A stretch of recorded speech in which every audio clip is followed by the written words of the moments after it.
Knee pain, back pain, shoulder pain, ఎటువంటి మొండి నొప్పులనైనా తగ్గించే clinic Indo British advanced pain clinic.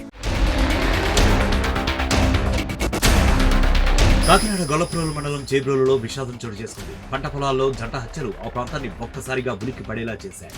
పోలీసులు తెలిపిన వివరాల ప్రకారం చేబ్రోలు గ్రామానికి చెందిన పోసిన సీను, పెండ్యాల లోపమ్మను అదే గ్రామానికి చెందిన లోక నాగబాబు అనే వ్యక్తి విచక్షణారహితంగా కత్తితో నరికి చంపాడు. అయితే రోజులాగే చేలో పొలంలో పని చేసుకోవడానికి వచ్చారండి, బెండకాయలు వేయడానికి. వచ్చిన తర్వాత అయితే మిగిలిన వాళ్ళు ఎవరు లేరండి. వీళ్ళిద్దరూ ఇంకా మనుషులను ఇంకొక ఇద్దరిని పెట్టండి. వాళ్ళిద్దరూ కొద్దిగా లేటుగా వచ్చారు. వాళ్ళ ఒత్తులోకి ఇక్కడ ఇలా జరిగిపోయిందండి.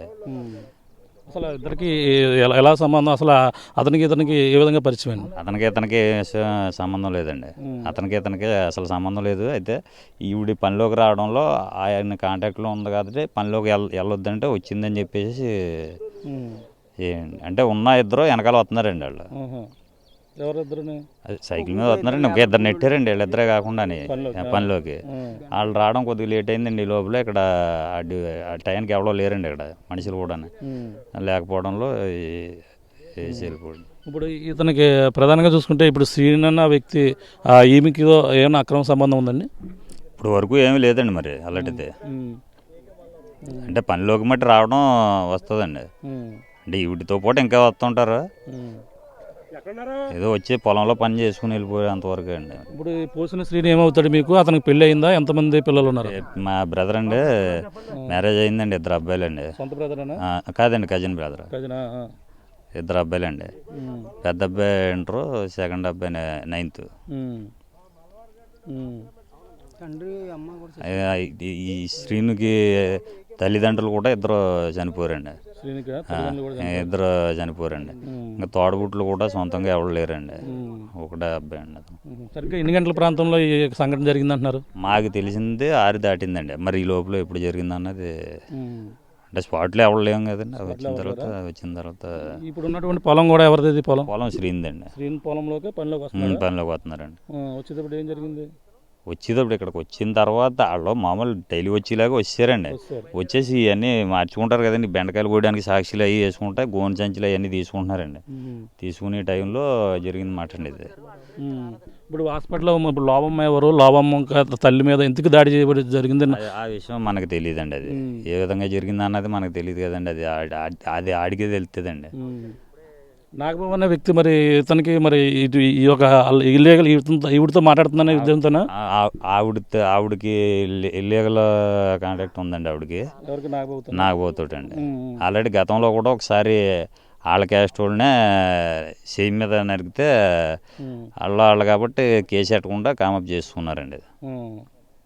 ఇప్పుడు నాగబాబు మరి ఎలా ఈవిడితో ఇల్లీగల్ ఉన్నదా? అంటే ఆమెకి లోబమ్మకి పెళ్ళి అవ్వలేదా? ముందు పెళ్ళి అయిపోయి అయిందండి. సీతారాంపురం అయిందంటండి. పెండేల తాలికి ఎవడో అయిందంట. అయితే భర్తను వదిలేసి ఇక్కడికి వచ్చిందండి. చిన్నప్పుడే వదిలేసిందా చనిపోయాడా? వదిలేసిందనే తెలిసాను. అంటే ఆవిడ గురించి మనకే పూర్తిగా తెలియదు. ఇప్పుడు ఇక్కడ చెప్పిన దాన్ని బట్టి పిల్లలు ఎంతమంది ఉన్నారు? 2 అబ్బాయిలు, ఒక అమ్మాయినండి. ఆవిడగా లోబమ్మకండి. ఇతనికి 2 పిల్లలు. ఇప్పుడు మరి దీని మీద మీరు పోలీసులు దీనికి ఫిర్యాదు చేశారు? మామూలుగా తెలిసి వచ్చి ఇక్కడికి వచ్చే ముందే ఆల్రెడీ పొలంలో పక్క వాళ్ళు చూసి మాకు ఫోన్ చేతులోకి పోలీస్ డిపార్ట్మెంట్కి కంప్లైంట్ చేసి అప్పుడు వచ్చామండి.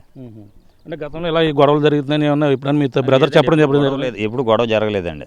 గొడవ ఏమన్నా ఉంటే ముందుగానే ఏదో జాగ్రత్త పడడం లేదా కంప్లైంట్ చేసుకోవడం ఏదో చేస్తాం కదండి. ఎవరికి పెద్దలు కూడా తెలియదండి. అసలు ఈ ట్రాఫిక్ ఇప్పుడు వరకు ఏమీ లేదండి. ఈ క్రమంలోనే అడ్డు వచ్చిన లోబమ్మ తల్లి రామలక్ష్మిపై కూడా కత్తితో దాడికి దిగాడు.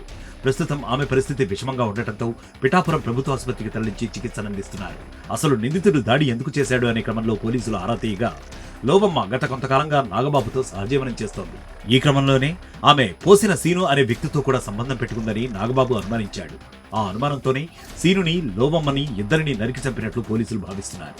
నేను అక్కడ పొలం ఉంది, నాకు గేట్ దగ్గర, రైల్వే గేట్ దగ్గర అక్కడ నేను గడ్డి కోసుకుంటూ ఆయన ఫోన్ చేసి మీ ఓళ్ళు తాలికినంట చంపేశారంటారు అన్నారు.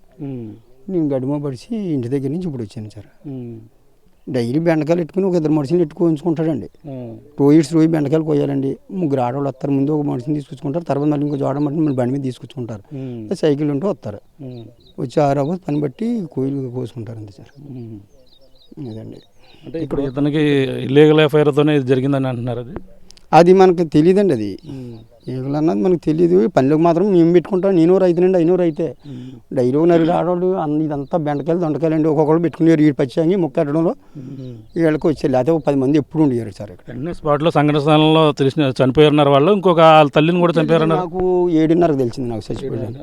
నేను ఈ 7 ఎగసాయం లేదండి, నాకు వేరే దిక్కు ఎగసాయం అంటే మా ఇంటి పొరుగండి, మా బామ్మ దేవతాడు. ఈ ఘటనలో మృతి చెందిన పోసిన సీనుకు భార్య 2 కుమారులు ఉన్నారు. భర్తతో విభేదాల కారణంగా గత కొంతకాలంగా లోవమ్మ విడిగా ఉంటోంది. ఆమెకు 2 కుమారులు, 1 కుమార్తె ఉన్నారు. నిందితుడిని అదుపులోకి తీసుకున్న పోలీసులు విచారణ చేపట్టారు. మరిన్ని వీడియోస్ కోసం ఛానల్ ని సబ్స్క్రైబ్ చేయండి. లేటెస్ట్ అప్డేట్స్ కోసం వాట్సాప్ ఛానల్ ని ఫాలో చేయండి. అండ్ లింక్ డిస్క్రిప్షన్ లో ఉంది.